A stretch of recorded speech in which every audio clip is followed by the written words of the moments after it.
भाई नमस्कार। रामलालो, श्यामलालो, सुंदर कन्याओं, मौज चल रही है कि पढ़ाई चल रही है? सर दोनों चल रही है। हाँ भाई, और इधर अपना चल रहा है क्या? सेमीकंडक्टर। हाँ सर बिल्कुल अपना शानदार सेमीकंडक्टर चल रहा है। बहुत बढ़िया, बहुत सुंदर, बहुत मजा आया। वाह वाह। याद करो अपन जो है पीएन जंक्शन पे चर्चा कर रहे थे, फॉरवर्ड बायस, रिवर्स बायस, ये वो कैसे सवाल करते हैं, फॉरवर्ड बायस में क्या होता है, रिवर्स बायस में क्या होता है, उसकी कैरेक्टरिस्टिक्स क्या होती है। आज हम धीरे धीरे यूजेस की तरफ बढ़ जाएंगे। Generator diode, half wave rectifier, full wave rectifier, photo diode, LED, solar cell, ये बेसिकली 4-5 चीजें आपको इसके यूज से समझ में आएंगी। अच्छा तो मेजरली आती है, आगे जो बेसिक बेसिक पढ़ लेंगे अच्छे से। जो आपने अभी रिलेशन जब अपने समझा सेमीकंडक्टर क्या है, सेमीकंडक्टर का यूज क्या है, कंट्रोल फ्लो ऑफ इलेक्ट्रॉन्स को चाहिए, उससे अपने पीएन जंक्शन बनाया, उस पीएन जंक्शन की कैरेक्टरिस्टिक्स पढ़ी। अरे यूज तो ले अब, अरे है कि नहीं, उसका क्या ले यूज, उस सेक्टर की धीरे धीरे बढ़ते जाएंगे। अच्छा तो पीएन जंक्शन बना, वो फॉरवर्ड बायस में कैसा करता है, पीएन से करंट बहते हैं, फॉरवर्ड बायस में कैसा करंट की तरह हो जाता है, रिवर्स बायस में क्या होता है। अरे हाँ सर ये बातें अपन कर चुके थे, उसमें अपने सवाल भी करे थे, लास्ट में आपको बेसिक सवाल भी दिया था कि फॉरवर्ड बायस में उसी से आगे चालू करते हैं। और यूजेस आज जो नहीं होगा ना कि जो अपने डायोड बनाया इसको कब कैसे यूज करें, फॉरवर्ड बायस यूज है तो क्या काम आएगा, रिवर्स बायस यूज है तो क्या काम आएगा, ऐसी चीजों पे अपन काम को चलाएंगे। Generator diode, half wave rectifier, full wave rectifier, अच्छा photo diode, LED, solar cell, इन चीजों पे अपन चर्चा करेंगे तो आपको अच्छा लगेगा, बात भी समझ में आएगी। बोलो क्लियर है क्या? हाँ सर बिल्कुल क्लियर है सर, जोरदार क्लियर है सर, शानदार क्लियर है सर, जबरदस्त क्लियर है सर। याद कोई सवाल दिया था कि फॉरवर्ड बायस में लगा दिया जाए तो क्या आगे आगे फॉरवर्ड बायस, फॉरवर्ड बायसिंग अगर कर दी जाए तो बताओ फ्लो कैसे होता है। जो प्रोटॉन्स होते हैं पॉजिटिव होते हैं वो नेगेटिव की तरफ नाचेंगे, जो नेगेटिव चार्ज होंगे वो पॉजिटिव की तरफ नाचेंगे। लॉजिक कहानी है कि अपन ध्यान से देखें तो नेगेटिव लग रहे हैं तो नहीं इधर भागेंगे और न्यूट्रॉन्स इधर भागेंगे, न्यूट्रॉन्स सॉरी नेगेटिव चार्ज यानी इलेक्ट्रॉन्स इधर भागेंगे। इसमें कोई शक और वाली बात नहीं है कि आंसर सी होना चाहिए। बिल्कुल सिंपल सवाल, क्योंकि इसमें अपने majority charge carrier role play करते हैं कौन, फॉरवर्ड बायस में। और रिवर्स बायस में जो थोड़ा सा रोल प्ले करते हैं, रिवर्स करंट होता है वो मैग्नेटिक चार्ज कैरियर की वजह से आता है। हां सर डिप्लीशन रीजन, ये रीजन वो रीजन, बहुत सारी बातें अपने पढ़ ली। भैया पीएसए ऐसे बात खत्म, अपने बात समझ में ऐसी बहुत नॉर्मल सी बात, पर ये सवाल आ सकता है, ऐसे सवाल आते हैं, आपकी चोरी क्लियर होनी चाहिए, गड़बड़ बिल्कुल करने की जरूरत नहीं है। अरे बोलो भाई, अरे सोचो भाई। हां सर बात तो आपकी बिल्कुल सही है सर, जोरदार है सर, मजेदार है सर, शानदार है सर। अब क्या करें, कुछ मत करो, आगे बढ़ो, चलते चलो, सुनते चलो। देखो भाई, अरे भाई सोचो भाई अच्छी बात। अब देखो मैं आपको पहला यूज जनरेटर डायोड, पहले समझिए जनरेटर डायोड करेगा क्या। जनरेटर डायोड पीएन जंक्शन का एक मतलब डायोड का यूज है। जनरेटर डायोड का बेसिकली आपको काम बताऊं तो हमारे लिए generator diode act as a voltage regulator. अच्छा मतलब एक्चुअली या तो अगर वोल्टेज नहीं होता, वोल्टेज फ्लक्चुएशन होते बोलते हैं यार वोल्टेज रेगुलेटर लगा लो। और हां तो हम चाहते हैं हमारे सप्लाई फ्लक्चुएट करने किसी भी कारण से टक टक वोल्टेज 220 कभी ज्यादा कभी कम, इसलिए मान लो कहानी है अपने पास, ठीक है। अगर वोल्टेज फ्लक्चुएट करी तो हम चाहते हैं हमारी सप्लाई कांस्टेंट है, सप्लाई कांस्टेंट, अगर इनपुट सप्लाई कांस्टेंट है वोल्टेज की तो भैया हमारा जो करंट कांस्टेंट रहेगा। हमें कहीं जगह से फ्लक्चुएशन नहीं की तो एक्सपेरिमेंट खराब हो जाएगा, हमें ऐसा लगेगा कि हमारा इंस्ट्रूमेंट खराब हो जाएगा, वोल्टेज फ्लक्चुएशन से करंट के ऊपर नीचे बार-बार होने से अपना इंस्ट्रूमेंट एक्सपेरिमेंट खराब हो सकता है। So we need a basic setup which regulate, ऐसा है ना। जब ये जो चिप्स बनाते हैं ना, चिप्स ना जो जैसे कंप्यूटर रखती है, इनमें रखती है, अब बहुत छोटी जगह पे सर्किट में ज्यादा फ्लक्चुएशन करंट होगा तो खराब हो जाएंगे, उनकी सही रीडिंग तभी आएगी करंट। तो मैं समझ पहले तो जनरेटर की समस्या को सॉल्व करता है, ये समझो आप, फिर उसको कैसे हुआ वो समझने का प्रयास करेंगे, बहुत ज्यादा डिटेल में, पर सिंपल सी बात से समझेंगे। उसमें मैं आपको एक चीज भी बताऊंगा, ध्यान से सुनना। अच्छी बात है सर, बात तो बहुत बढ़िया है सर, शानदार है सर, जबरदस्त है सर, मजेदार है सर, वाह वाह सर, सुनिए पहले अच्छे से। अच्छा जनरेटर डायोड, जनरेटर मतलब साइंटिस्ट का नाम है, साइंटिस्ट है, उन्होंने जिन्होंने इस बात को इजाद करा, इस यूज को अपने लाया। तो पहली बात हमारी किस प्रॉब्लम को सॉल्व करता है, solves problem of voltage fluctuation. Some major use है by providing constant voltage to the load. ये हमारी समस्या को सॉल्व करता है, इसलिए अपने को इसको समझना चाहिए। अच्छा भाई ये बात तो सर हमें समझ आ रही है, अच्छी लगी, बढ़िया लगी, शानदार लगी, जानदार लगी, जबरदस्त, अच्छी बात है सर। अब देखो पहले समझो, जनरेटर डायोड नाम एक इसको इस एक पीएन जंक्शन डायोड को इस यूज में बनाइए, थोड़े बहुत उसमें चेंजेस करने पड़ते हैं, पहले समझे कैसे, पहले हम कहानी को समझिए आ कहां रहा है। अगर आप बहुत ध्यान से देखो तो आप समझो आपका जो पीएन जंक्शन डायोड था ना, या तो उसकी कैरेक्टरिस्टिक कैसे थी, पीएन जंक्शन डायोड की कैरेक्टरिस्टिक क्या है। और हां सर ये, और नीचे बात करें तो ये, और फिर क्या याद करो, ब्रेकडाउन वोल्टेज बोल दिया था, याद है, भूल गया, ऊपर वाला मिली एम्पियर, नीचे वाला माइक्रो एम्पियर। अरे हां सर बात तो आपकी बिल्कुल सही है, ये अपना वोल्टेज है, अरे हां सर, और ये अपना करंट, याद ही भूल गए। या तो ब्रेकडाउन वोल्टेज की बात मैंने नहीं सुनाई थी। ये जनरेटर डायोड ये है जनर, याद करो, याद ही भूल गए, अरे हां सर बात तो आपकी बिल्कुल सही है। ये जनर डायोड, यह जनर डायोड इस रीजन में काम करता है। सर रीजन की हमने चर्चा नहीं करी थी, इसलिए क्योंकि क्या करनी याद करो, मैं बोला कि आप रिवर्स वोल्टेज लगाते जाओगे तो एक मिनट याद करो क्या सुना है रिवर्स वोल्टेज में, कि पहले करंट थोड़ा सा बढ़ेगा, कि पहले करंट थोड़ा सा बढ़ेगा। और हां सर ध्यान दो स्क्रीन पर नहीं आ रही है, देखो ये अच्छा भाई, हां सही आ रहा है, देखो देखो देखो देखो, अच्छी बात, शानदार शानदार, जबरदस्त, वाह आप क्या करें, हो अगर तुम ध्यान से देखो तो मैं रिवर्स वोल्टेज था, उसको जो रिवर्स वोल्टेज को बढ़ाया, जब हमने रिवर्स वोल्टेज को बढ़ाया तो हमने मैग्नेटिक चार्ज कर रिवर्स करंट दिया, वो माइक्रो एम्पियर थोड़ा थोड़ा बढ़ा, आई के बाद वोल्टेज कितना भी बढ़ाओ इस रीजन में, याद है कि भूल गए हो, इस रीजन में वोल्टेज कितना भी बढ़ाओ करंट में बहुत ज्यादा नहीं आता। क्यों? क्योंकि जितने आपके मैग्नेटिक चार्ज करे तो सब पहुंच रहे थे, उस वोल्टेज बढ़ा दो तो क्या होगा, और एक गली ऐसी ब्रेक कर दिया। ओ my God, O my God, इसके बाद क्या कर गया, ब्रेक। और हां सर ब्रेक कर गया, सब बहुत बढ़िया, वैसे बहुत सुंदर, बहुत मजा आया, वाह वाह। अब क्या करें, ब्रेक कर गया, ब्रेक कर गया, ब्रेक कर गया, ब्रेक कर गया। बेसिकली आप पहले एक बात समझो, क्यों ब्रेक पोस्ट कहानी पर बाद में चले जाएंगे। आप इस कहानी को देखो, इस जगह में अगर आप बहुत ध्यान से देखो ना, इस जगह में क्या हो रहा है आप ऐसे समझो, एक जादू है, बताता हूं क्या। ये जो जगह है ना जहां पे ब्रेकडाउन होने की बाकी कहानी, ब्रेकडाउन होने के बाकी कहानी अपन ध्यान दें, इस जगह में ध्यान दें, क्या दें, अगर अपन ध्यान दें तो पता पड़ेगा कि करंट चेंज होने पर भी वोल्टेज चेंज नहीं हो रहा। ओ ये जादू है, तुम बहुत ध्यान से देखो ना, ये वीजेड जनरल वोल्टेज। अगर सोचो आप रिवर्स बायस में, ध्यान समझना, अगर आप रिवर्स बायस सोच के देखना, क्या कह रहा हूं मैं आपको, कि अगर ऐसे आपका पीएन जंक्शन डायोड है, ठीक है, पीएन और एन, अगर आप बहुत ध्यान दो, अगर आप ऐसे उल्टी बैटरी लगाई रिवर्स बायस में, और समझो ये वी जेड से बड़ा है, ऐसे बड़ा कर, तो करंट चेंज होता जाएगा, वोल्टेज आप बढ़ेगा नहीं, किसके अक्रॉस, हाँ भाई, तो जो पोटेंशियल डिफरेंस का डायोड होता है वो नहीं बढ़ता। और हां सर, तो जनरेटर डायोड जो अपन जिस पर बोल रहे हैं, जनरेटर डायोड काम करता है अपनी इस वाले रीजन, ब्रेकडाउन वाले में देखो, ये जो मैं ग्राफ बनाई सारी, फिर से आपको जो पोटेंशियल आप ग्राफ बना रहे, पोटेंशियल जो आप लगा रहे हो वो नहीं है, वो जो मिल रहा है किसके अक्रॉस, डायोड के अक्रॉस, उसकी बात हो रही है। तुम अगर बहुत ध्यान से देखो तो आपको एक बात समझ में आएगी कि इसे वीजेड जनरल डायोड, मतलब वीजेड पोटेंशियल बोलते हैं, बोलते हैं ब्रेकडाउन वोल्टेज और जनरल डायोड वोल्टेज को अपन कैसे समझेंगे, वो आपको समझ में आ जाएगी। पहले बात सुनो, आप एक बात समझो कि जो वीजेड है, बेसिकली समझो कि वी कांस्टेंट हो गया, करंट कितना भी देखो, जैसे ही आप इसमें वी बढ़ाओगे करंट बढ़ जाएगा, ये वाला जब आप वी बढ़ाओगे, जो वोल्टेज बढ़ाओगे तो करंट बढ़ जाएगा। ओ हो, पर वीजेड यानी कि पोटेंशियल अक्रॉस डायोड सेम रहेगा। That is very important property. तो क्या बोला, ध्यान देना पता पड़ेगा कि करंट चेंज होने पर भी वोल्टेज चेंज नहीं हो रहा। तो हम क्या करेंगे, हमारा जो आउटपुट है ना, आउटपुट इस जगह पर हम लोड लगा देंगे, इस जगह पे लोड लगा देंगे, तो उस लोड के अक्रॉस अगर सप्लाई में कुछ वेरिएशन भी हो तब भी लोड के अक्रॉस पोटेंशियल कांस्टेंट मिलेगा, because we are delivering voltage in this region. ओहो, तो भले अपने इसमें किसमें अपने डायोड में करंट चेंज हो जाए, तो उसका पोटेंशियल चेंज नहीं होगा। ये क्या शो कर रहा है, क्यों changing in this region on changing current, एक ही बात दो तीन बार लिखते बोलो, on changing current Vz equal to constant, that's very important thing. ये हम करंट वेरी कर दिया है, समझो हमारे पास एक एलिमेंट आ गया, कौन, एक डायोड, जिसके पास सीजन का काम कराओ, तो करंट वेरी करो, तभी से क्रॉस पोटेंशियल चेंज नहीं होगा। और क्रॉस पोटेंशियल को अगर अपने लोड रेजिस्टेंस से बोलते हैं, मान लीजिए कोई इंस्ट्रूमेंट है वहां पे लगा दे, तो भले इनपुट में करंट वेरी करे पर जो सप्लाई को दे रहा है वो चेंज नहीं करेगा, and that is how it acts as a voltage regulator. Oh my god, इसका एक एनिमेशन देखो, नाइस बनाऊंगा अभी आगे, आपको समझ में आ जाएगी अपने आप जो सर्किट डायग्राम है। तो पहले बात को समझो। सो जनरल डायोड पहले सोचो कहां किस काम में आता है, mainly it works as a voltage regulator, it works as a voltage regulator, इसमें कोई शक और संशय वाली बात नहीं है। ओ माय गॉड, बहुत बढ़िया, बहुत सुंदर, बहुत मजा आया। It act as a voltage regulator, बहुत बढ़िया, बहुत सुंदर, बहुत मजा आया। ओ अच्छा, कब काम करता है वोल्टेज रेगुलेटर में, जब पीएन जंक्शन डायोड को ओ रिवर्स बायस करते हैं, और वो भी ब्रेकडाउन वोल्टेज के बाद वाली कहानी पे। ओ माय गॉड, अब हमने देखा कुछ चीजें हमने और करी। बेसिकली अगर ये हमारा प्रॉपर्टी है तो हमें मजा आएगा। हमें ये रेगुलर लाइफ में बहुत सारा ऐसे इफेक्टिव सॉल्यूशन हमें चाहिए होते हैं, तो थोड़ी बहुत पीएन जंक्शन को इस स्पेशल वर्किंग के बनाने के लिए उसमें कुछ चेंजेस करते हैं ताकि हमें बढ़िया चीज मिले, शानदार शानदार एकदम। तो थोड़ी और रिसर्च करी, उस रिसर्च को बना के जा रहे हैं। वैसे यूज कितने बात है, बोल क्या, अरे सोच लो। हाँ सर, बिल्कुल क्लियर है सर, शानदार क्लियर है सर, जोरदार क्लियर है सर, अरे पक्की बात, अरे सोच लो। हाँ सर, जनरल इफेक्ट ये क्या है समझो। एक्चुअली क्या मैंने आपको बोला, पहले आप समझो ये है क्या। To effectively use voltage regulation property, we do some modifications in simple diode समझते हो, पीएन जो मिलाया गया। तो हम इसे इफेक्टिवली यूज करने के लिए कि भैया हाँ, क्योंकि हमें परफेक्ट यूज चाहिए ना उसका, तो हमारे इफेक्टिव यूज करने हमें समझ में आ गया कि यार ये नॉर्मल जब डायोड होता है ना उसमें ये प्रॉपर्टी होती तो है, और मैं इसी प्रॉपर्टी को यूज लेना चाहता हूं, तो इस प्रॉपर्टी को यूज लेने के लिए थोड़ा बहुत मॉडिफिकेशन और करता हूं। वो कैसे सुने, अच्छा वो कैसे सुने, ध्यान से देखो। अगर उसको मॉडिफिकेशन पहले सुनो भाई, मैं अगर जनरल डायोड को फॉरवर्ड बायस के लिए यूज लेना चाहता हूं, तो रिवर्स बायस के लिए यूज लेना चाहता हूं, और वो भी स्पेशली यूज के लिए, तो क्यों ना मैं थोड़ा बहुत मॉडिफिकेशन करूं ताकि ये जो इसकी प्रॉपर्टी है इसको मैं और इफेक्टिवली निकाल के बाहर ला सकूं। ठीक है सर, उसके लिए हमें क्या करना पड़ता है समझे। उसके लिए जो हमारी डोपिंग होती है, doping MP type N type, उसको हाई करते हैं। सो जो हाई इंप्योरिटी मतलब जो या तो कहते हैं पी टाइप में, एन टाइप में जो इंप्योरिटी डाला करते थे, एक में इलेक्ट्रॉन की इंप्योरिटी आती थी, एक में होल जाया करती थी, वो पर हाई डोपिंग होता है। उससे फायदा क्या होता है समझ में आएगा। तो हाई डोपिंग करते तो एक प्रॉपर्टी बढ़ती है, तो हाई डोपिंग करते हैं, हाई इंप्योरिटी डालते हैं। देखो अगर आप हाई डोपिंग करोगे तो सोचो डिप्लीशन कम हो जाएगी, डिप्लीशन कम हो जाएगी, इलेक्ट्रिक फील्ड बढ़ जाएगी। ये इससे क्या फायदा होगा समझ में आएगा तुमको। अच्छा अरे सोच लो। हाँ सर, बात तो आपकी बिल्कुल सही है सर, जोरदार है सर। देखो ये लिखा हुआ है, छोटी बात है जो मैं आपको बोल रहा हूं, तो कुछ करते हैं मॉडिफिकेशन समझो। देखो impurity is high, depletion is written, less reverse bias voltage causes high electric field region. क्या सोचो पहले से इलेक्ट्रिक ज्यादा थी, क्यों डिप्लीशन बढ़ गई, डोपिंग ज्यादा करेंगे तो डोपिंग, ध्यान समझो, doping high implies depletion with decreases. Depletion में डिक्रीज कर गई और इलेक्ट्रिक फील्ड इंक्रीजेस। और हां सर पोटेंशियल एरिया, और हां शानदार, बहुत बढ़िया। अच्छा सोचो रिवर्स बायस में जैसे इलेक्ट्रिक फील्ड लगाओगे, क्या थोड़ी सी इलेक्ट्रिक फील्ड रिवर्स बायस में लगाने पे इलेक्ट्रिक फील्ड का वैल्यू और बढ़ जाएगा। तो देखो less reverse bias voltage causes high electric field इन डिप्लीशन रीजन। क्या बात समझ में आई, फोर्स जनरेटेड बाय ये मैं आपको समझाऊंगा कि अब आपको समझ में आएगा। अब आपको समझ में आएगा कि एकदम लास्ट करंट आता कहां से, आपने से बता दो कि ऐसा होता है, क्यों होता है वो यहां से आएगा। अभी समझो फोर्स जनरेट एक्चुअली होता क्या, मैं आपको समझाता हूं। ऐसा समझो कि जो डिप्लीशन रीजन है ना, कौन है डिप्लीशन रीजन, समझो मैं आपको धीरे-धीरे उधर कर देता हूं। जनरल इफेक्ट बोले हम तो ब्रेकडाउन कर रहे हैं, जनरल इफेक्ट और ब्रेकडाउन एक ही तरीके की बात है, पर अभी आप जनरल इफेक्ट समझो क्या डिफरेंस है वो भी मैं आपको बताऊंगा। आप समझो ऐसा कि असलियत में क्या होता है, जो एटम्स होते हैं ना, एटम्स ये तो जो डिप्लीशन रीजन में चाहते हो तो उनमें से बैलेंस बैंड में कहानी बहुत बढ़िया उनके। अगर अपन इलेक्ट्रॉन्स की बात करें तो शायद 2 ऐसे 8 ऐसे बढ़िया आराम से टक टक टक टक टक। अब क्या होता है due to high value of electric field, क्यों, क्योंकि भाई साहब डोपिंग बहुत ज्यादा है, तो डिप्लीशन कम है, इलेक्ट्रिक फील्ड ज्यादा है। अरे हां इलेक्ट्रिक फील्ड ज्यादा है, कुछ रिवर्स बायस और लगा दी, इलेक्ट्रिक फील्ड और बढ़ गई। तो जो इलेक्ट्रिक फील्ड है ये काफी ज्यादा है नॉर्मल से, electric field is high due to large doping. अरे हां सर, अच्छा इलेक्ट्रिक फील्ड कैसे होता क्या है, जैसे मान लो आप इलेक्ट्रिक फील्ड ऐसे, इलेक्ट्रिक फील्ड कैसे होता क्या है, इलेक्ट्रॉन है ना, ये इलेक्ट्रॉन ऐसे इजेक्ट हो जाता है, इलेक्ट्रॉन्स इजेक्ट्स। अरे हां sir, electrons ejects, oh my god, due to field, due to field, और हां ejects due to field and creates electrons and holes and leads to high value of current. ध्यान से समझना जनरल इफेक्ट में होता क्या है। जब आप पोटेंशियल बात हो रिवर्स बायस में, तो इलेक्ट्रिक फील्ड पहले क्या था, हाई डोपिंग थी, अनरिवर्स बायस वोल्टेज बढ़ा, वो पॉजिटिव फील्ड और इलेक्ट्रिक फील्ड की वजह से जो बैलेंस में एटम से जो डिप्लीशन रीजन में थे उनमें बाहर इलेक्ट्रॉन निकलने लगा, इलेक्ट्रिक फील्ड इतनी मैं कैसे रोकूंगा उसको, तो साथ छोड़ देते किसका साथ छोड़ देते, न्यूक्लियस का। ओ माय गॉड, वो न्यूक्लियस का साथ छोड़ देते, बहुत बढ़िया, बहुत सुंदर, बहुत मजा आया, वाह वाह। अब क्या करें, न्यूक्लियस का साथ छोड़ देते, तो ओ तेरी बहुत बढ़िया, बहुत सुंदर, बहुत मजा आया, वाह वाह। अब क्या करें, इलेक्ट्रिक फील्ड की वजह से उनमें फोर्स लगता है और फोर्स की वजह से इलेक्ट्रॉन बाहर आ जाते हैं, तो बैलेंस इसे बोलते हैं फील्ड एमिशन। इसे क्या बोलते हैं, इसे बोलते हैं, अगर इस शब्द का प्रयोग करते हैं बोलते हैं फील्ड एमिशन।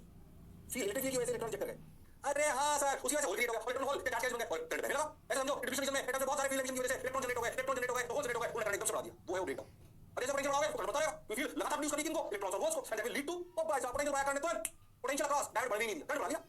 ओ बात तो सर आपकी बिल्कुल सही है। ऐसा हो गया कि v इक्वल टू माइनस आई आ रहा है ना भाई साहब, तो ये v कांस्टेंट हो गया जो डायोड के अक्रॉस मिला। या बड़ा भी है तो कौन बना रहा है अपने आप को? आई। ओहो, ज्यादा फील्ड की वजह से ज्यादा इजेक्ट होने लगे कौन? इलेक्ट्रॉन्स और holes. This is known as Zener effect. समझ में आया ब्रेकडाउन के दौरान क्या हो रहा है? अरे हाँ, बात तो आपकी बिल्कुल सही है। सही बताऊं तो ऐसा तब होता है, ये कहानी तब होती है जिसे हम बोलते हैं जेनर इफेक्ट। ये तब होती है जब हाई डोपिंग होती है। अगर हम नॉर्मल डायोड लेंगे तब भी ब्रेकडाउन होगा, हाँ, पर उसके ब्रेकडाउन का कारण अलग होगा जिसे बोलेंगे एवलांचे। पर हमें ये इफेक्ट वैसे इफेक्ट जेनर हाई डोपिंग वाले केस में इस कारण से मिल जाता है और ये बिल्कुल शार्प होता है एकदम, इसलिए हम इसको बढ़िया अपने इंस्ट्रूमेंट्स बनाने के लिए यूज में लेते हैं। इसमें कोई शक और संशय वाली बात नहीं है। ओ माय गॉड, बात तो सर आपकी बिल्कुल सही है। जोरदार है, मजेदार है, शानदार है, जबरदस्त है। बोलो क्लियर? हाँ सर सही लगा सर। तो इसमें लिखा हुआ है, उसको देख लो, आगे थोड़ा सा एनिमेशन में आपको दिखाऊंगा। Zener effect due to high doping there is high electric field in the depletion region, and when reverse bias we increase this electric field on slight increase of on slight application of voltage in reverse bias there is high electric field. Due to this high electric field there is ejection of electrons from the valence shells and leads to electrons and hole pair creation, and these electron and hole pair creation leads to the heavy current into the circuit, and this heavy current ensures that when we apply increase applied voltage or decrease applied voltage, this current makes sure that the diode gives the constant potential, and that type of graph we will get,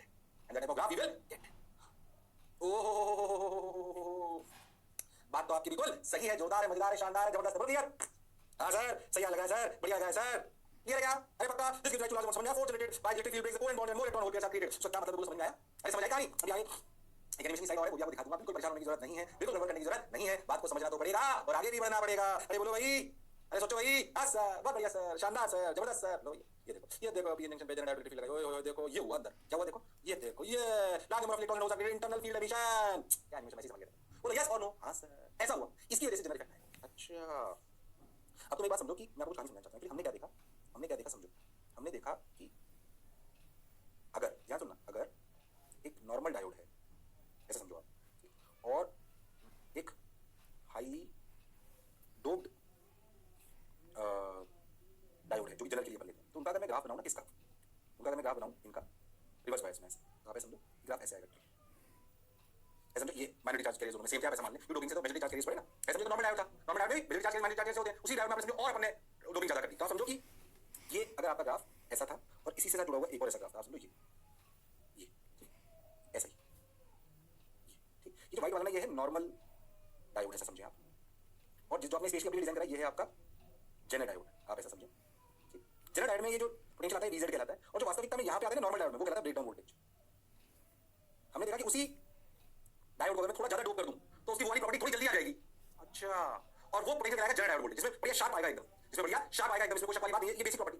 अब जो general voltage में जो current आने का कारण होता है, जो कि ऐसा मेंटेन करता है, जो बढ़िया शार्प होता है, तो हम यही यूज में लेते हैं। पर नॉर्मल डायोड उसमें अगर वोल्टेज बढ़ाता हूं रिवर्स बायस में तो ब्रेक कर जाता है, उसमें कारण अलग होता है, जिसे अपन एवलांचे कहते हैं, एवलांचे ऑफ इलेक्ट्रॉन्स। ये जो व्हाइट वाला है नॉर्मल डायोड है, और येलो वाला वो है, पर नॉर्मल डायोड की हमें इस प्रॉपर्टी की जरूरत थी तो हमने तो हाई डॉप करके बनाया, आप समझे, जिसमें हमें बढ़िया शार्प मिला, पर उसमें जो इलेक्ट्रॉन्स और होल्स क्रिएट करने का कारण होता है वो जनरल इफेक्ट था जो मैं आपको बताया। इसमें जनरल इफेक्ट भी सेम टाइप का बिहेवियर आता है जो हम वोल्टेज रेगुलेटर में यूज करते हैं। नॉर्मल डोप डायोड में भी वैसा इफेक्ट आता है ब्रेकडाउन वाला, उसका कारण अलग होता है, जो भी पता है एवलांचे। वो क्लियर है एकदम? और हां सर, एवलांचे ऑफ इलेक्ट्रॉन्स। पर जो जनरल वाला है वो हमारे ज्यादा यूज में आता है, वो ऐसे समझो शार्प, जनरल डायोड में शार्प वीजेड होता है ना। ब्रेकडाउन में थोड़ा नाइस, मतलब थोड़ा सा ऊपर नीचे होता है, ऊपर नीचे मतलब ऐसे कर्व में होता है, ऐसा जनरल में समझो एकदम से वोल्टेज आएगा स्पेस हो जाए। अच्छा, तो शार्प वीजेड मिलता है जो यही होता है। ओहो, आप समझो अगर नॉर्मल डायोड है तो हमें प्रॉपर्टी मिलेगी, पर किस वोल्टेज समझ लो कि अपन ऐसा बोल सकते हैं वोल्टेज रेगुलेटर में 3 वोल्ट का वोल्टेज रेगुलेटर है, तो 3 वोल्ट का एग्जैक्ट वीजेड है। पर हम कोई और लेते तो अगर मान लीजिए मैं इसको नॉर्मल डायोड करता तो उसका बोलता है 4 से 4.5 के बीच में थोड़ा सा वैसे काम करेगा, तो उतना एक्यूरेट नहीं था, शार्प मिलता है हमको जनरल। अच्छा, इसलिए जनरल डायोड इंपॉर्टेंट होता है। और याद रखिए जनरल डायोड की प्रॉपर्टी में कैसा डोपिंग होनी चाहिए, हाई। कैसे कैसे सवाल है, what kind of quality, what kind of impurity should be put in diode off general diode, high. अरे हाँ, कैसे करते हैं रिवर्स बायस। ओके, कौन से रीजन में काम करता है, ब्रेकडाउन रीजन में बोल सकते हो या जनरल रीजन में बोल सकते हो, काम करता है। क्या कांस्टेंट रहता है, वोल्टेज, जो अपन जो डायोड है उसके क्रॉस वोल्टेज कांस्टेंट रहता है इस रीजन में, करंट है कितना भी ऊपर नीचे कर लो। ओहो, बताओ जो मैं बोला क्या चमका, या कुछ कुछ बात समझ में आई? थोड़ा दिमाग चाहिए समझने के लिए, पर उसके लिए आपको समझोगे तो आपको अच्छा लगेगा। बताओ जो मैं बोला चमका, आई आप सवाल जनरल डायोड का यूज लेते हैं क्या, कैसे मैं बता रहा हूं, क्योंकि स्पेशल टाइप का डायोड होता है। जनरल डायोड को है ना, जनरल डायोड को रिप्रेजेंट ऐसे करते हैं, कंफ्यूज मत हो। अपना नॉर्मल जो डायोड होता है उसका नोटेशन क्या है, बोलो ऐसा है ना, ये पी ये एन है। जनरल डायोड को करते हैं ऐसे, ऐसे ध्यान से ऐसे जेड बना देते हैं, ये पी एन। बोलो क्लियर, जेड बन गया ना, जनरल का जेड। हां, तो नोटेशन है, याद रखें। ऐसा बनाया हुआ मतलब ये डायोड बनाया गया, जनरल डायोड यानी वोल्टेज रेगुलेटर के लिए। आप देखते समझ जाओगे हाई डोपिंग होगी। ओहो, है डायोड ही, ऐसा नोटेशन समझ जाएंगे जनरल डायोड है, जेड बना दिया देखो। अरे हां, नोटेशन फॉर जनरल डायोड। ओहो, हाई डोपिंग से अपने को जनरल जल्दी वीजेड मिल जाता है, अपने को शार्प वीजेड मिलता है, ये फायदे हैं उसके, इसलिए उसको ऐसे कहा जाता है। उसको चाहते भी वही ब्रेकडाउन रीजन वाले में ही है, पर अगर अपनी इस डायोड की बात करें येलो वाली की, तो इसका ब्रेकडाउन तो यही हुआ ना, इसका ब्रेकडाउन रीजन तो यही हुआ ना। अरे हां, पर उसको भी जनरल इफेक्ट से वो हुआ। अच्छा, क्या मेरी बात थोड़ी समझ आई? अभी और आगे बढ़ती जाएगी, कहानी आपको समझ में आती जाएगी। अच्छा, आपको लगता जाएगा, बताओ जो मैं बोला चमका, वो क्लियर है? हां सर, बिल्कुल क्लियर है सर, जोरदार क्लियर है सर, शानदार क्लियर है सर, जबरदस्त क्लियर है सर, बहुत बढ़िया साहब। येलो एवलांचे इफेक्ट में बोला जो जनरली उसमें आता है, वो इम्प्योरिटीज लेस, मतलब नॉर्मल डायोड आप ऐसा समझो। मैं बताता हूं होता क्या है। एवलांचे में क्या होता है कि आप ऐसा समझो कि इलेक्ट्रिक जनरेट होती है। अच्छा, अगर इलेक्ट्रिक जनरेट होती है तो आप समझो इसमें एवलांचे में क्या होता है कि फील्ड एमिशन माना जाता है, इसमें अलग चीज कहानी मानी जाती है। समझो होता क्या है कि एज यू अच्छा नॉर्मल डायोड एक्सप्लेन करते हैं, तो as you increase reverse voltage electric field increases, बिल्कुल सही बात। उसमें कौन इलेक्ट्रिक फील्ड इंक्रीज करती है? अब ये इलेक्ट्रिक फील्ड इंक्रीज होने से होता क्या है, डिप्लीशन अच्छी खासी होती है। अच्छा ऐसा समझो, ऐसा फील करते हैं इलेक्ट्रिक फील्ड भले कम है पहले जनरल वाले से, और समझो विड्थ ज्यादा है, ऐसा फील करो विड्थ ज्यादा है, फील करने के बता रहा हूं। अच्छा है अगर तो आप समझो कि यहां से इलेक्ट्रॉन होगा ना, तो यहां पे आते आते आते आते बढ़िया एक्सीलरेट होगा, शानदार, ऐसा फील करो आप। तो ये ऐसा तो नहीं होता कि जो आपका डिप्लीशन विड्थ है वहां पे कोई इलेक्ट्रॉन होल नहीं है, कुछ तो होते ही है। तो आप समझो as you increase reverse voltage electric field increases and free electrons in depletion width gains so much energy that they can knock out electron from valence from atom। ऐसा समझो कि इस डिप्लीशन विड्थ में कुछ इलेक्ट्रॉन और holes थे, उनकी electric field लगी, तो क्या हुआ कि उनकी इलेक्ट्रिक फील्ड लगने से मान लीजिए कि आपके ऐसे ये आपका एटम था और ये इसके आसपास इलेक्ट्रॉन थे, ठीक भाई। ये वैलेंस इलेक्ट्रॉन थे 1 2 3 4 5 6 7 8 ऐसे, तो क्या वो इलेक्ट्रॉन आया ये एक्सलेट होता था, इसको लिया, इसको टक्कर मारी, ये भी बाहर आ गया। अब तो ये जो बाहर आया ऐसे दोनों बाहर हो गए, जैसे दोनों बाहर हुए इसमें भी ताकत थी, फिर किसी दूसरे एटम से इलेक्ट्रॉन को बाहर निकाल लिया, तो एक चेन रिएक्शन स्टार्ट हो जाती है, फिजिकल की तरह चेन रिएक्शन स्टार्ट्स। एक इलेक्ट्रॉन ताकत उसने इलेक्ट्रॉन बाहर निकाल दिया, फिर उसमें ताकत आ गई, उसने और इलेक्ट्रॉन को बाहर निकाल दिया, फिर क्या इलेक्ट्रॉन एक दूसरे, अरे हां, और ऐसे एवलांच ऑफ इलेक्ट्रॉन्स इकट्ठे हो जाते हैं, समझते हो तूफान, अरे हां समझो वहां पे इलेक्ट्रॉन इकट्ठे होते हैं फील्ड स्ट्रांग फील्ड के फोर्स की वजह से। यहाँ पे स्ट्रांग फोर्स की वजह से करने के लिए इलेक्ट्रॉन में उसने एनर्जी दी इनर शेल के इलेक्ट्रॉन्स को, बोलो क्लियर है, और उनसे फिर वो एक चेन रिएक्शन चालू हो गई। इसलिए ये थोड़ी ज्यादा वोल्टेज लगाने पे होती है, इसलिए rate down voltage normal diode में थोड़ा बाद में आए। तो जो मैं बोला क्या चलता है, impurity is less, depletion area is large, increase in reverse voltage causes increase in the width of the depletion region. अरे हां, और डिप्लीशन विड्थ बढ़ जाएगी अगर इलेक्ट्रॉन की एनर्जी ज्यादा बढ़ेगी, the energy important by excited electrons causes the valence electrons to push into the conduction band, मतलब तो बाहर ले आएंगे and gain high velocity due to collision that give rise to large amount of current, this leads to chain reaction of ejection of electrons. कोई आपसे पूछ ले एवलांचे यानी एवलांचे इफेक्ट और जेनरेट में क्या अंतर है, तो आपको समझ में आना चाहिए। Avalanche effect is due to टकराना of accelerated electrons to valence electrons and then ejecting them and leads to the chain reaction, that is avalanche effect, and that leads to breakdown of normal diode। और generate effect में क्या था मैंने आपको समझाया, electrons eject because of high field value। दोनों में अंतर है, कहानी आपको समझ में आनी चाहिए, डिफरेंस आपको समझ में आना चाहिए। तो ध्यान से समझो, एवलांचे इफेक्ट में जो आपके इलेक्ट्रॉन्स और होल्स पहले से थे इसमें डिप्लीशन में, उन्होंने अपने चेन रिएक्शन को स्टार्ट करवा दिया। और ऐसे समझो थोड़े से माइनॉरिटी चार्ज कैरियर्स होते हैं ना, माइनॉरिटी चार्ज कैरियर्स थे ना, अरे हां ये माइनॉरिटी चार्ज कैरियर्स थे जो आसपास अवेलेबल थे, अरे हां अब समझो क्या डायोड होता है, यहां पे इलेक्ट्रिक फील्ड थी, इलेक्ट्रिक फील्ड में ध्यान देखो एन टाइम्स में मान लो होल से इलेक्ट्रिक फील्ड अट्रैक्ट हो रहे थे, इलेक्ट्रॉन से अट्रैक्ट हो रहे थे, इलेक्ट्रॉन अट्रैक्ट हो गए, इलेक्ट्रिक फील्ड की वजह से एनर्जी गेन कर डिप्लीशन ज्यादा होने की वजह से टकराए वैलेंस इलेक्ट्रॉन से और उनको बाहर निकाल दिया। अरे हां सर बात तो आपकी बिल्कुल सही है, जोरदार मजेदार शानदार, बोल क्लियर। तो माइनॉरिटी चार्ज कैरियर्स होते हैं ना, वो अट्रैक्ट हो जाते हैं इस डिप्लीशन इलेक्ट्रिक फील्ड की वजह से और वो वैलेंस बैंड से टकरा देते हैं। आप ऐसा बोल सकते हो कि माइनॉरिटी चार्ज कैरियर्स बोल सकते हो इनिशिएट। अरे हां सर इंपॉर्टेंट बातें याद होनी चाहिए, क्या एवलांचे इफेक्ट, क्या जेनरेट इफेक्ट, क्या समझ में आया है, कौन से रीजन में काम करता है, बोलो क्लियर है। बात हो रही है पीएन जंक्शन के रिवर्स स्पेशल रीजन की, और उसका यूज है कि वोल्टेज रेगुलेट कर लेता है। क्या रेगुलेट कर लेता है, वोल्टेज। बताओ जो मैं बोला क्या चमका, दीदी आपको थोड़ा सा सर्किट दिखाऊंगा कैसे जनरेटर को अपन लगाते हैं। बताओ जो मैं बोला चमका, अरे सोच लो बिल्कुल चमका सा बढ़िया लगा था, शानदार सा जबरदस्त मजा आया सर। अरे पक्का, अरे गड़बड़ तो नहीं करोगे, नहीं सर बिल्कुल नहीं करेंगे, क्यों गड़बड़ करेंगे सर, बात तो हमें समझ आ रही है सर, गड़बड़ कैसे कर सकते हैं सर हम, अच्छी बात है। ब्रेकडाउन धीरे-धीरे बढ़ा रहा हूं, ज्यादा बढ़ा रहा हूं, कम नहीं बढ़ा। देखो क्या बताया, दोनों को समझाया मैंने, ये जनरल ब्रेकडाउन, ये एवलांचे ब्रेकडाउन है ना, ये बेसिकली ऐसा समझो नॉर्मल डायोड है और ये मैं जनरल डायोड सेम टाइम, समझ में आई कहानी। अरे हाँ सर बात तो आपकी बिल्कुल सही है सर, जोरदार है सर, मजेदार है सर, शानदार है सर। अरे पक्का वो जो समझाया वही हो, दोबारा नहीं जरूरत। चलो अब देखो आप इसे ग्राफ बनाना, ये नोटिस में Z current varies voltage remains constant, इसकी अक्रॉस वोल्टेज अबव समझो ये जनरल वोल्टेज से ज्यादा, voltage varies above breakdown voltage, current changes voltage remains constant. हां सर यही तो इसका फायदा था, ये तो इसका फायदा। नॉर्मल सर्किट में कैसे जोड़ते हैं उसको अगले दिखाते हैं, इसको बता दूंगा आपको, क्लियर है। नॉर्मल सर्किट में कैसे उसका यूज लेते हैं उसको समझने का प्रयास करिए। देखिए ये देखिए ये तो सवाल आ गया, बताइए avalanche breakdown due to origin of minority charge carrier depletion layer decrease depletion layer. क्या कारण होता है मेरी एवलांचे का, कौन से चार्ज कैरियर्स होते हैं टकरा कर वैलेंस इलेक्ट्रॉन बाहर निकाल लेते हैं, तुम निकाल दे सकते हो, सर्किट आ जाएगा कभी। अरे बोलो भाई, अरे सोचो भाई sir, collision of minority charge career, collision of minority charge career, गड़बड़ करने की जरूरत नहीं है, शर्माने की जरूरत नहीं है। लो भैया ये शानदार जानदार बहुत बढ़िया। अब दूसरे के समझते general idea second semester of the injection that is specially designed to work in the reverse condition, it's सिर्फ देखो वोल्टेज रेगुलेशन रिवर्स, छोटा छोटा कर देना, first point is reverse biased, okay छोटा छोटा कर देना पॉइंट ना। मैं forward bias behaves like normal signal diode, but when the reverse voltage is applied तो मैंने लिख सकते हैं directly second in forward bias X normally, थोड़ा छोटा छोटा करके लिख। Due to this feature is used as a voltage regulator in DC circuit, तो समझ में आ रहा है, uses as voltage regulator, okay sir समझ आ रही है। तो primary voltage regulator maintain constant होता है, ठीक है, एक ही बात बस देखो ये जनरेटर के बारे में जान। अच्छा हां सर, तो जनरेटर के बारे में वोल्टेज रेगुलेशन रिवर्स बायस में जोड़ते हैं, ध्यान से समझो। तो आप इस पे यहीं पे भी एक और पॉइंट लिखो चाहो तो, हाईली डोप्ड याद रहेगा आपको, हाईली डोप्ड ये सब याद होना चाहिए, गड़बड़ मत करना। ओहो याद रखना जनरल इफेक्ट एवलांचे इफेक्ट में क्या अंतर है, कहां यूज लेते हैं, कैसे करते हैं, किस काम में आता है, वोल्टेज रेगुलेशन के काम में आता है, इसमें कोई शक और संशय वाली बात नहीं है। अरे बोलो भाई, अरे सोचो भाई, समझ आया। दो सेकंड में आपको मान लीजिए आपकी वेरिएबल इनपुट वोल्टेज, मैं आपको बताया कैसे फ्लक्चुएशन आता है, तो एक आर जोड़ लेते हैं, एक जनरेटर जोड़ लेते हैं रिवर्स बायस में, देखो ये प्लस और ये माइनस रिवर्स बायस में, और यहां लोड रखते हैं। अगर आप सोचो कि यहां से करंट आएगा, यहां से करंट आएगा, ध्यान से समझो, यहां पे करंट जाएगा मान लो आई जेड, यहां जाएगा आई लोड वोल्टेज जो यूज लेना है, हम चाहते हैं इस लोड के अक्रॉस वोल्टेज कांस्टेंट रहे, तो हम क्या करेंगे, पहले इनपुट आ रहा है, ये चेंज ये सोचो इनपुट चेंज हुआ तो क्या ये यहां से आएगा आई, जिसको अपन बोलेंगे IZ प्लस IL। सोच के देखो क्या ये आई वेरी करेगा, तो एस वोल्टेज इनपुट चेंजेस, ध्यान से समझो, तो आई चेंजेस, ओ कौन चेंजेस, आई, बट जैसे ही I changes implies IZ changes, but it is IZ changes, but IZ भले चेंज हो, but IZ changes, but VZ does not change. Oh, इसके अक्रॉस का VZ does not change. Therefore, IL does not change, and that is required. Oh, तो RL के across की supply change नहीं हो रही, भले बोलो सप्लाई चेंज हो रही है, क्योंकि भाई साहब IZ चेंज हुआ, IZ चेंज होने पर IZ चेंज होने पर voltage across generate diode change हुआ ही। अरे हाँ सर, बात तो आपकी बिल्कुल सही है, जोरदार है, मजेदार है, शानदार है, बोलो भैया।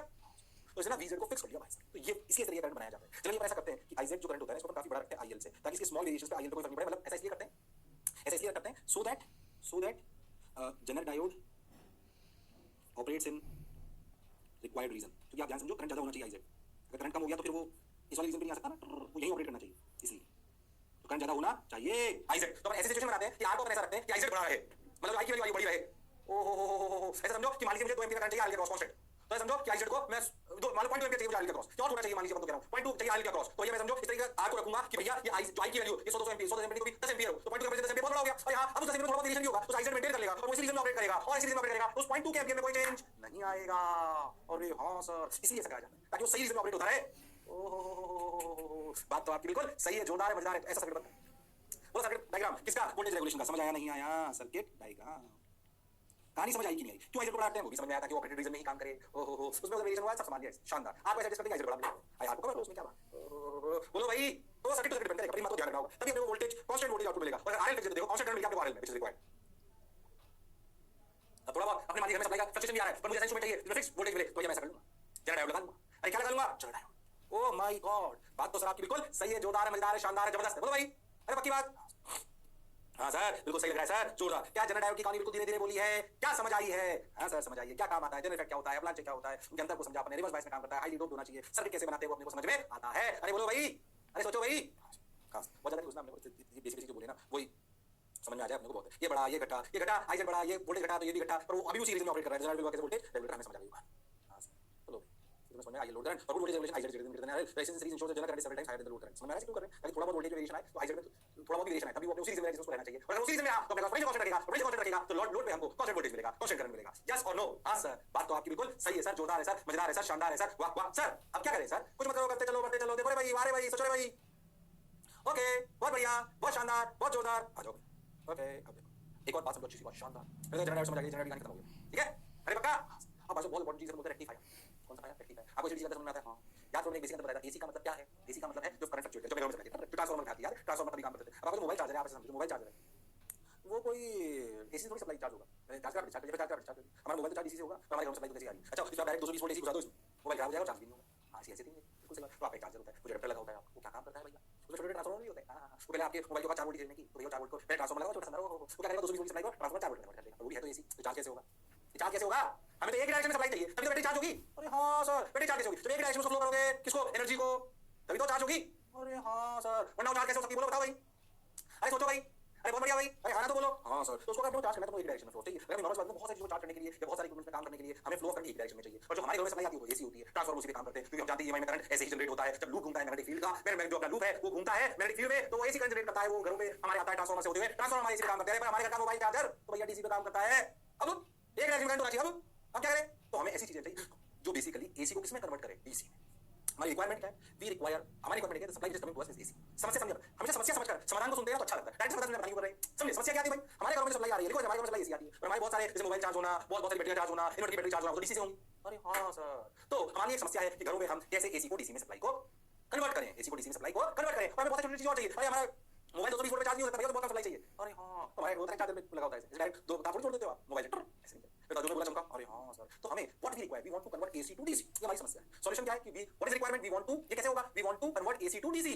वो बहुत बड़ी चीज है इलेक्ट्रिकल इंजीनियरिंग की, मैं आपको बेसिक समझा के छोड़ दूंगा, बाकी अपने आप पता नहीं करना है। अच्छा मैं रिक्वायरमेंट क्या है, conversion of AC to DC. समस्या क्या है भाई साहब कि हमारे घर में एसी सप्लाई आती है, पर हमारे बहुत सारी चीजों चार्ज के लिए बहुत सारे इलेक्ट्रिकल इंस्ट्रूमेंट्स में हमें छोटी डीसी सप्लाई चाहिए, छोटे वोल्टेज की डीसी सप्लाई चाहिए। बोलो यस और नो? हां सर, यानी कि हमें चाहिए conversion of AC to DC. इस काम को करता है रेक्टिफायर।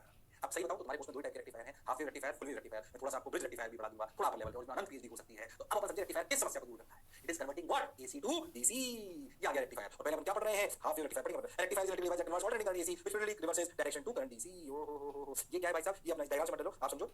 यहाँ पर ट्रांसफार्मर है, मान लीजिए आपको 220 वोल्ट की सप्लाई आई, ठीक है, आप ऐसे समझे, ये 220 वोल्ट की सप्लाई आई, इसने मान लो सप्लाई को कर दिया मान लीजिए 10 वोल्ट, ठीक है, और अभी भी है तो एसी, और ये पूरा सेटअप जो है जिसे आप रेक्टिफायर बोलोगे, ये इसको कन्वर्ट कर देगा डीसी। रेक्टिफायर कैसे करेगा वो अपना समझेंगे। तो पहले तो आप ऐसे समझो कि आप अपने मोबाइल को देखो ना, आप इस बात बनाई जरूरत नहीं, ऐसे बनाते हैं ना ट्रांसफार्मर, ऐसे समझो ये अपनी input supply, P input AC, ठीक है, यहाँ से मिलेगा अपने को नॉर्मली अपन ऐसे समझे तो यहाँ पर मिलेगा P output AC lower value, ताकि अपना जले नहीं चीज़, ठीक है, और this gives to rectifier for DC value. अभी कैसे काम करता है इसको समझिए, डायोड लगा के इसको यूज में लिया जाता है, वही अपन पढ़ने वाले हैं। अब इसमें अपन सबसे पहले पढ़ने वाले हाफ वेव रेक्टिफायर, फिर अपन पढ़ेंगे फुल वेव रेक्टिफायर, फिर अपन पढ़ेंगे ब्रिज रेक्टिफायर, फिर उसमें थोड़े बहुत मॉडिफिकेशन पढ़ेंगे, जितना आपको जरूरत है उससे थोड़ा ज्यादा ही पढ़ेंगे। पर इसमें पढ़ने को क्या बहुत कुछ आ गया, हाँ भाई पूरा जो इंजीनियरिंग करते हैं इलेक्ट्रिकल इंजीनियरिंग पूरा करना पड़ेगा। बोलो यस और नो? हाँ सर। क्या जो मैं बोला चमका? हाँ सर। अब डायोड कैसे यूज होते हैं समझो, इस एपिसोड में सेटअप भी बनाऊंगा। जो ये हाफ वेव रेक्टिफायर देखो सेकंड टाइम समझो, देखो ये इनपुट सप्लाई, ये MDI primary loop secondary loop, अरे हाँ, यहाँ से अपने पास basically transformer is used in our houses. ये वाला ट्रांसफार्मर नहीं बाहर लग रहा है, नहीं आपके इसमें लगाओ छोटे चार्जर में, इसमें भी उसका लगा रहा हूँ। अरे हाँ बोलो भाई, उसका है छोटा चार्जर, तो 220 सप्लाई को छोटा कर देता है। ऐसे मतलब यहाँ पर सप्लाई जो मिली ना, ये plus minus plus minus minus plus कुछ भी हो सकते हैं ना, जनरली ऑफ लोअर वैल्यू। यहाँ पर मोबाइल चार्जर समझना, जनरली ऑफ लोअर वैल्यू, ठीक है। तो बेसिकली से बताऊँ तो इसमें ट्रांसफार्मर नहीं पढ़ा रहा हूँ मैं आपको, यहाँ की कहानी समझिए। हाँ तो इस कहानी, ये डॉट डॉट लाइन बनी ना, इस कहानी की बात समझो। आपने तो एसी आ गई, और आ गई एसी। अब समझो एसी में होता क्या है, एसी सप्लाई कैसी आती है आप समझो, ऐसे समझिए। वो ट्रांसफार्मर दिखने ना वो एक्स्ट्रा चीज है, एसी एसी सप्लाई होती है, ठीक है। अब समझो हमने ये हमने ऐसे सर्किट बना दिया, बल्ब लगा दिया, बल्ब मान लो मोबाइल चार्ज कर लो जो आपकी इच्छा हो, ठीक है ना। Bulb requires DC supply, DC supply मतलब unidirectional current, requires unidirectional current. Bulb वैसे गलत बना रखा है, बल्ब नहीं होना चाहिए, मोबाइल बना लो, मोबाइल बना लो, चला गया तुम्हारे से। ये बल्ब तो इसी पे काम कर जाता है, मोबाइल चार्ज करें मोबाइल, ठीक है, हमारा मोबाइल चार्ज हो रहा है, करंट का सॉलिड ऐसा समझो, ठीक है। मोबाइल चार्ज बढ़िया लगा, सुंदर लगा, शानदार लगा, एनवी सर नाच रहे देखो इसमें, ये एनवी सर, अब कंफ्यूज हो ठीक है। हमें इस सेटअप से बात करते हैं। अब देखो N V sorry N V sir requires unidirectional current. अच्छा ठीक है भाई, अगर अपन बहुत ध्यान से देखें तो अपने को बात समझ में आएगी कि एसी में देखो यहाँ से लेकर यहाँ तक जब करंट आएगा तो ये प्लस होगा, ऐसे जब आप ए से बी और बी से सी की बात करता हूँ मैं, ठीक है। तो आप समझो ड्यूरिंग ड्यूरिंग ऐसे समझो ये पॉइंट पी मान लो, क्यू मान लो, ड्यूरिंग ए से B P is at higher potential and Q is at lower potential. Therefore, diode is forward biased. सोचिए देखो, अगर मैंने ये डायोड ऐसे लगाया, देखो डायोड लगाया सिंपली, और ये अपना चार्जर जोड़ दिया, बोलो क्लियर है। अरे हाँ लोड बोलो उसको, आप कंफ्यूज मत हो, लोड बोलो आप, कंफ्यूज मत हो आप, एनी सर मोबाइल में लोड मान लो आप। उस लोड में हमें मान लीजिए डीसी सप्लाई चाहिए, और हमें क्या मिलती है एसी में डायोड लगाया। अब सोचो जब ए से बी आप गए, कहां गए ए से बी, जब पूरा पूरा करंट पॉजिटिव था, यानी कि पी हायर पोटेंशियल में था और Q लोअर में था, तो क्या आपका डायोड फॉरवर्ड बायस था। अगर जब ऐसा हुआ तो समझो ये था वोल्टेज इनपुट, ये था वोल्टेज अक्रॉस आर एल। अब देखो ए से बी में, कहां पे ए से बी में क्या अपने को ध्यान से देखो फॉरवर्ड बायस मिला, तो क्या नॉर्मल रेजिस्टर की तरह था, कौन डायोड। तो भैया जैसे सप्लाई जो अपने को मिली वो ऐसी ही normal acts as a forward bias में, can act as a normal resistor kind of stuff, conductor मान लो आप। क्या मैंने आपको बोला था कि बहुत लेस रेजिस्टेंस वाला कंडक्टर बन जाता है फॉरवर्ड बायस में, और हां तो भैया आपका सर्किट जो आपकी सप्लाई मिली वैसे मिली, बिल्कुल मिली। अब सोचो during input B to C, P is at lower potential and Q is at higher potential. Therefore, diode act as a reverse bias. Oh, reverse biased. Therefore, stops current. और भाई साहब जैसे ही B से C में गए reverse bias हो गया, diode रोक दिया करंट। यही तो फायदा था, इस तरह से कंट्रोल कर लेता है। हाँ सर बैरिंग करंट तो आर से कितना कर दिया, जीरो। तो क्रॉस वोल्टेज कितना है, जीरो। तो जो B से C के दौरान, B से C के दौरान देखो ये ऐसे, ठीक है, ये ऐसे, ठीक है, और ये ऐसे, ओहो यस जीरो हो गया, क्यों। अच्छा फिर सोचो आगे क्या होगा, तुम्हें खुद को पता है। या फिर पी हो गया पॉजिटिव, ऐसे ओहो देखो आपको करंट एक ही डायरेक्शन में मिल रहा है, मिला जीरो, मिला जीरो, मिला पर मिला एक डायरेक्शन में मिला। तो बैटरी को चार्ज करा है, तो चार्ज करा थोड़ी देर बाद, फिर चार्ज करा थोड़ी देर बाद, 50 करा। अगर एसी होता तो चार्ज करा डिस्चार्ज कर दिया, चार्ज करा डिस्चार्ज कर दिया, यस और नो। हां सर, तो ये है रेक्टिफाइड करंट। क्या है रेक्टिफाइड करंट या रेक्टिफाइड वोल्टेज, समझ में आया क्या। This is AC and we can call this as DC. DC मतलब सिंगल डायरेक्शन में करंट, डीसी का मतलब जनरली समझते हैं डीसी उसे बोलते हैं जिसमें वोल्टेज जिसमें करंट भी कांस्टेंट हो। हां जनरली ऐसा बोलना चाहिए पर ऐसा नहीं, जनरल डीसी डेफिनेशन ये करंट है one direction is known as DC, fluctuation current in या change in direction of current also that is AC. Although हम इसको धीरे-धीरे और इंप्रूव करें। अरे हां कहता हूं कि हाफ वेव, अच्छा हाफ क्यों बोला, आधी को कर पा रहा है, आधी को ही कर पा रहा है। अरे हाँ तो बोलो कि आधी वेव को रेक्टिफाई कर पा रहा है। मैं बताऊं क्या सेटअप समझ आया है, अरे आया कि नहीं आया, बिल्कुल आया। छोटा सा सेटअप बनाना, टक टक टक टक हमारे मोबाइल के अंदर टक टक टक, ये अपना एक डायोड ऐसे टक टक टक, ये अपनी रेजिस्टेंस लोड खत्म। इसके अक्रॉस जो अपने को मिला वो ये, इस ट्रांसफार्मर का यूज बता, नहीं भी बना तो भी चलेगा। क्या हाफ वेव रेक्टिफायर समझ आया है, अरे सोच लो, अरे पक्की बात। हां सर बात तो आपकी बिल्कुल सही है सर, अभी तो मैं देख के समझ आ रहा हूं कि हाफ वेव रेक्टिफायर, अरे यार पूरा ही मिल जाता तो मजा आता ना कि नीचे वाली को ऊपर, अभी नीचे वाली को अपने जीरो में कन्वर्ट कर दिया, अभी नीचे वाली को अपने जीरो में कन्वर्ट कर दिया। अगर इसको नीचे वाली को ऊपर कर पाता तो क्या बहुत मजा, क्या उसका भी अपने पास तरीका होना चाहिए। हाँ उसे कहेंगे फुल वेव रेक्टिफायर। अभी आएगा, पहले तो क्या बात समझ में आई। हाँ बहुत बढ़िया, बहुत सुंदर, बहुत मजा आया। वाह वाह, सबने बोला ठीक, मैंने भी बोला ठीक। बताओ क्या हाफ रेक्टिफायर समझ में आया है? अरे सोच लो। हाँ सर समझ लो। पक्की बात उतार लो। क्या करता है बोल क्लियर है? रेक्टिफायर की जरूरत क्या बोल क्लियर है? हाँ सर बोल क्लियर है, समझ गया सर। ओ तो पॉजिटिव नेगेटिव समझ गया, पॉजिटिव नेगेटिव, फिर नेगेटिव से पॉजिटिव, फिर वो हम सब समझ गए कहानी देखी हमने। क्या एनिमेशन बनाए ओ लो भैया ऐसे हो। अब देखो, अब मैं आपको बताता हूँ अब अपन क्या करें। अब अपन किधर जा रहे हैं? Full wave rectifier. किधर जा रहे हैं? Full wave rectifier. ओ फिर से ये कहानी तो इसे भूल जाओ, नॉर्मल कहानी। ऐसा तो इसमें कहते हैं सेंट्रल टैपिंग। इसके सेटअप को तुम्हें इधर से मतलब है, तुम्हें इधर से मतलब वो तो नॉर्मल कहानी बोलो क्लियर है। आरएल लोड बल बना के ठीक है, जो बनाना बना लो। मोबाइल चार्जर को जो बनाना कर लो। बहुत बढ़िया सर। अब क्या करते हैं सेटअप को समझते हैं। फुल वेव रेक्टिफायर में दो डायोड लेते हैं। कैसे लेते हैं? दो डायोड। अच्छा ध्यान सुनो। और एक सेटअप को समझें। डायोड ऊपर लेते हैं, एक डायोड नीचे वाले से लेते हैं, सबको अच्छे से समझें। ऐसे बीच में लेते हुए, बीच में इन दोनों डायोड से बीच में लेते हुए अपने लोड को लगाते हैं और उसको लेते हुए कूद कर ऐसे सेंट्रल टैप में बीच में लगा देते हैं। जो आपकी ट्रांसफार्मर की पूरी कॉइल थी उसमें एक यहाँ से लेते हैं, एक यहाँ से लेते हैं। इसमें बीच में लोड का एक सेक्शन लोड का यहाँ जोड़ते हैं और दूसरा सेक्शन लोड का समझो दोनों डायोड के कॉमन जंक्शन पे जोड़ते हैं। अरे हाँ सर, इसे बोलते हैं central tapping. Central tap, central tap. अच्छा, अब इससे फायदा क्या होता है समझे अच्छे से। आप ऐसा समझो, पहले सेटअप को समझो, सेटअप याद करो, है ना, तभी आपको बात समझ में आएगी। अब मैं आपको वर्क कैसे करता हूं समझो। सेटअप याद करना पड़ेगा। क्या होगा इसमें आपको समझ में आ रहा होगा। नीचे वाले के ऊपर कन्वर्ट कर लेंगे, कैसे आपको क्लैरिटी आगे देखिए, सोचिए समझिए पढ़िए आगे देखिए। अच्छा सर देखो कैसे कैसे कैसे कैसे कैसे कैसे देखो भाई। Central tap, central tap, central tap, central tap, central tap, ठीक है। बीच में आपने उसको जोड़ दिया, है तो कोई कनेक्टिंग नहीं है ना, तो एक हमारे पास निकाल लिया, वहां से जोड़ दिया, एक डायोड को एक नीचे से जोड़ दिया और एक रजिस्टर को उन डायोड के दोनों कॉमन सर्किट से निकालकर जो आपका लोड है उसको एक बीच में सेटल में एक सेटल में जोड़ दिया। इससे क्या हुआ आप एक समझो कि मान लो ये पॉइंट है में से आर पॉइंट और मान लो अब समझो ये मैं ए से बी चल रहा हूं और बी से सी चल रहा हूं। अब समझो कि अगर आप ए से बी गए तो समझो potential of P is greater than potential of R is greater than potential of Q। ये बात आप समझो। हाँ, जब ए से बी बन गए तो ए से बी अपन जा रहे हैं तो आप समझो क्या पोटेंशियल पॉजिटिव है, वो पॉजिटिव है तो P का Q से ज्यादा है और R P का R से ज्यादा है, Q से ज्यादा है, R का Q से ज्यादा है, बीच में आ रहे हो। हाँ अब समझ बिल्कुल ध्यान से समझ। अब सोचो हुआ क्या कि जब यहाँ P से करंट फ्लो होना चालू हो, ध्यान से देखो तो इस वाली जगह पर ये वाला ध्यान समझ, इसमें दो डायोड लेता हूं, S1 और S2। ये समझो डायोड 1 डायोड 2, ठीक। Diode 1 act as a forward bias. ओ अब देखो फॉरवर्ड बायस, ठीक। अब इसको समझने का प्रयास मैं ऐसे बनाता हूं, टक टक टक टक टक टक टक टक टक टक टक, ये यहाँ से ऊपर ऐसे ऊपर ऊपर टक, ये ऐसे अपना आ रही है। कंफ्यूज होगा ना, ध्यान से एनिमेशन दिखाऊंगा समझो पाना। ये आपका P, ये आपका Q, ये आपका R, बीच वाले में R, ठीक है। अब समझो इसे प्लस प्लस बना लो, इसे प्लस बना लो, इसे माइनस बना लो, समझ में आ जाए, ठीक है। हाँ अब देखो अब क्या हुआ कि ये फॉरवर्ड बायस जो करंट चला ना, जो करंट चला देखो ऐसे रखा हूं, इसे फॉरवर्ड बायस दिया। अच्छा करंट इधर नहीं जा पाया, सोचो क्यों? ये रिवर्स बायस हो गया। फिर D1 act as a forward bias and D2 as reverse bias, सोचो क्यों? D2 को देखो करंट इधर कैसे जाएगा, ये वाला पॉइंट तो हाई पोटेंशियल हो गया ना। अरे हाँ, तो करंट इधर कैसे जाएगा, उल्टा कैसे जाएगा, उधर जाने नहीं देगा। तो करंट ऐसे आएगा, ऐसे आएगा, ऐसे आएगा, ऐसे आएगा, ऐसे आएगा, ऐसे आएगा, ऐसे आएगा, ऐसे चला जाएगा, क्योंकि R लोअर पोटेंशियल पर है, P के कंपैरिजन में तो Q वाले का कुछ जाएगा ही। करंट देखो कैसे आ रहा है, ध्यान देना। और RL को बढ़िया पॉजिटिव आपकी ऐसे लूप मिल गया, ये मिला भाई साहब। अरे हाँ सर, बात तो आपकी बिल्कुल सही है सर, जोरदार है सर, मजेदार है सर, शानदार है सर, जबरदस्त है सर, बोलो यार। ये तो सही लग रहा है सर, बढ़िया लग रहा है सर, अच्छा लग रहा है सर। अब क्या करें सर? देखो भाई और देखो दूसरा बनाता हूँ, देखो इधर। अब देखो अगर जब अपन गए B से C तो देखो जब B से C गए तो B से C में जब आप गए तो देखो B से C में जब आप गए तो आप ऐसा बोल सकते हैं, सर्किट को बनाता हूँ, अच्छा लगेगा। ये ऐसे, ये ऐसे, ये ऐसे, ये अपना P, ये अपना ऐसे ऐसे ऐसे ऐसे ऐसे, ओए यस ये R, ठीक। अब आप समझो ये अपना हो गया P, ये अपना हो गया R, ये अपना हो गया Q। अब समझो कौन आया है B से C में, कौन आया है? अरे B से C में कौन आया है? Q। तो इसमें लगा लो प्लस, इसमें लगा लो प्लस और इसमें लगा लो माइनस, समझ गए? अब सोचो करंट किधर से निकला, Q से। अरे हाँ देखो निकला, कंफ्यूज हो ना बिल्कुल, ध्यान से सुनो। अब देखो Q से निकला करंट, ये निकला सर, टिंग टिंग टिंग टिंग, ऊपर नहीं जाएगा, ऊपर वाला क्या हो गया? इसके वाले कंडीशन में देखो तो D1 is reverse biased and D2 is forward biased. Current निकला तो जा नहीं सकता, रिवर्स बायस्ड करंट से टक टक टक टक टक टक क्या हो गया, सेंट्रल टैपिंग में दोनों घुसा। अरे हाँ तुम ध्यान से देखो, ध्यान दो, इन दोनों केसेस में, दोनों केसेस में direction of flow of current in RL is same. देखो RL में ऊपर वाले इस वाले फर्स्ट वाले सर्किट में भी करंट ऊपर से नीचे आ रहा है, दूसरे सर्किट में भी ऊपर से नीचे आ रहा है। ओ माय गॉड, दोनों में ऊपर से नीचे आ रहा है। तो जो पहले नीचे करंट की डायरेक्शन सेम है लोड में, तो लोड के क्रॉस बना रहे ना ये वाला पोटेंशियल। अरे हाँ सर, लोड के क्रॉस बना रहे हो, फिर ऐसे ऊपर मिला, लोड के क्रॉस पोटेंशियल डायरेक्शन चेंज नहीं हुई, वही रही, ये करंट डायरेक्शन चेंज हुई। अरे हाँ ध्यान दो अच्छे से जो मैंने बोला है, ध्यान दो अच्छे से जो मैंने बोला है, गड़बड़ करने की जरूरत नहीं है। अरे बोलो भाई, ओ हो, ये कहलाता है फुल वेव रेक्टिफायर। अरे क्या कहलाता है? Full wave rectifier. देखो ऊपर नीचे दोनों, हाफ वेव से फायदा है कि नहीं, बताओ हाफ वेव से फायदा है कि नहीं है? बिल्कुल है सर, 110% है सर, शानदार है सर, जबरदस्त है सर, मजेदार है सर, बोलो भाई। ये था अपना कौन? Full wave rectifier. ध्यान देना, बिल्कुल समझाया, ध्यान देखो बिल्कुल कलरफुल करके आपको बताया, एनिमेशन से दिखाया तो ठीक है। फील तो पहले तो बेसिस में दो डायोड लेते हैं, एक बार एक फॉरवर्ड बायस करता है, दूसरा रिवर्स करता है। दूसरी बार जो पहले रिवर्स कर रहा था वो फॉरवर्ड हो गया, वो हो गया। ऐसे सेंट्रल टैपिंग के ऐसे इंश्योर कर लेते हैं कि भाई साहब पूरी पूरी जो वेव्स हैं वो नीचे वाली भी ऊपर कन्वर्ट हो जाए, ऊपर वाली ऊपर है ही। That is how we get conversion of all the waves, ऊपर वाली भी ऊपर नीचे वाली भी नीचे। That is what is known as full wave rectifier. That is what is known as full wave rectifier. गड़बड़ करने की जरूरत नहीं है, शर्माने की जरूरत नहीं है। अरे हां सर, बोलो भाई।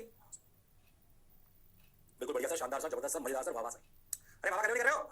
ये कौन था आपका? ये था full wave rectifier. Full wave rectifier, बोलो क्लियर? चलो आगे बढ़ जाओ। अरे सोच लो। ये भैया उसमें एनिमेशन दिखाओ, ठीक है समझ गया, तो मैसेज समझ गया, अपना कहानी कुछ समझ में आ गई, अपने को एनिमेशन की कोई जरूरत नहीं, अपना क्लियर है। ओहो, तो ये रियल क्लीन था, बोलो क्लियर?